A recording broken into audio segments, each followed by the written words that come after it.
notre voyage dans le monde du digital. Vous êtes sur Edoubiz et nous sommes ici une fois de plus à la Big Boss Summer Edition avec nous, son fondateur, son dirigeant Hervé Bloch. Bonsoir. Bonsoir. Alors Hervé Bloch, je vais te proposer, mais comme à toutes les entreprises, comme à toutes les startups qui passent sur Edoubiz, de nous faire le pitch des Big Boss, mais un pitch particulier, un pitch en mode Twitter.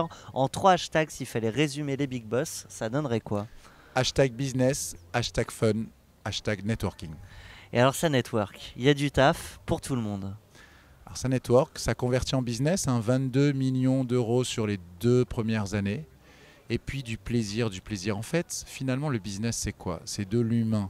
Donc si déjà on peut se sentir, se respirer, se faire plaisir, se échanger, pas forcément d'ailleurs sur du business, et après aborder le business, on a tout gagné. En fait, les gens qui se trompent, d'abord ils font du business, puis après vaguement ils entretiennent une relation personnelle, relationnelle.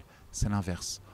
On crée une relation, on entretient une relation, voire même on devient copain, et après on voit si ça match au niveau business. Alors bien sûr, c'est pas parce qu'on est copain qu'on va signer un deal, mais Oui, parce que la sélection est rude, hein, d'un côté comme de l'autre. la sélection est très rude. Concrètement, un big boss, il faut qu'il fasse plus de 10 millions d'euros de chiffre d'affaires online, et il faut qu'il soit directeur. Je veux pas de responsable, je veux pas de chef de projet. Il faut des directeurs, des gens qui décident, des gens qui ont la main sur leur budget, des gens qui vont networker avec de l'influence. Je veux pas Et des besoins. Et des besoins. On a tous des besoins dans le digital. Le digital, ça va très vite. Il y a des croissances colossales. C'est fini le temps où on mettait tout son budget chez Google. Aujourd'hui, on doit répartir son budget. On doit se muscler en outils. On doit travailler sur tous les leviers pour maximiser sa réussite. Et côté prestataire, c'est très difficile aussi parce que bien sûr, c'est payant pour être prestataire. C'est un modèle. Hein. Les big boss sont invités. Les prestataires sont financeurs de l'événement. Mais je veux des bons sujets. Je veux des sujets qui matchent.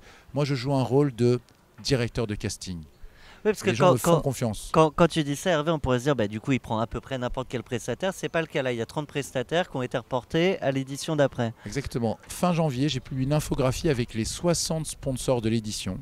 Et les gens ne me croyaient pas quand je leur disais hey, il me reste 2 places, 1 place, dépêchez-vous. Les gens ils pensaient que je faisais mon commercial gentiment.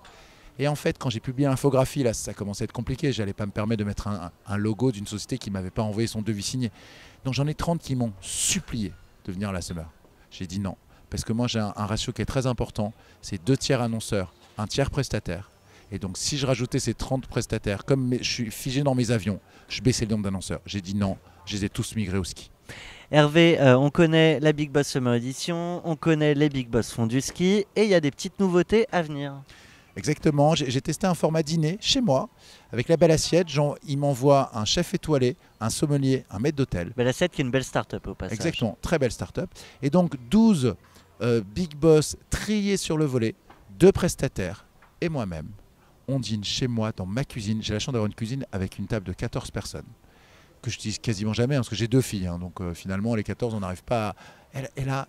Elle est remplie. Elle est remplie de personnalités influentes. Et ça me réjouit à chaque dîner, j'en fais un tous les mois.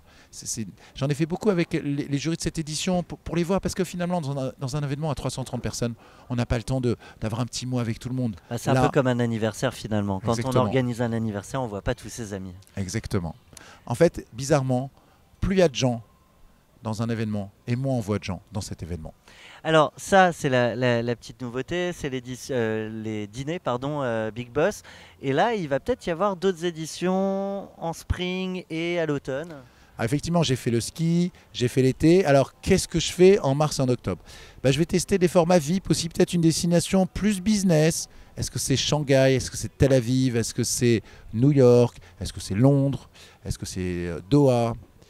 J'ai des envies, j'ai de l'énergie, j'ai de la passion.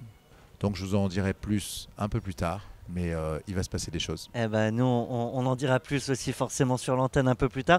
Hervé, je te propose, parce que tu sais, sur Edoubiz, il y a plein de startups dans le e-commerce aussi, de leur parler directement, les yeux dans les yeux. Tu regardes la caméra, tu as 30 secondes et carte blanche. Alors, chères startups du e-commerce, faites attention, vous faites du commerce avant de faire du e-commerce. C'est pas parce que vous allez lever des fonds, c'est pas parce que c'est excitant le e-commerce. D'abord, est-ce que vous avez des fondamentaux?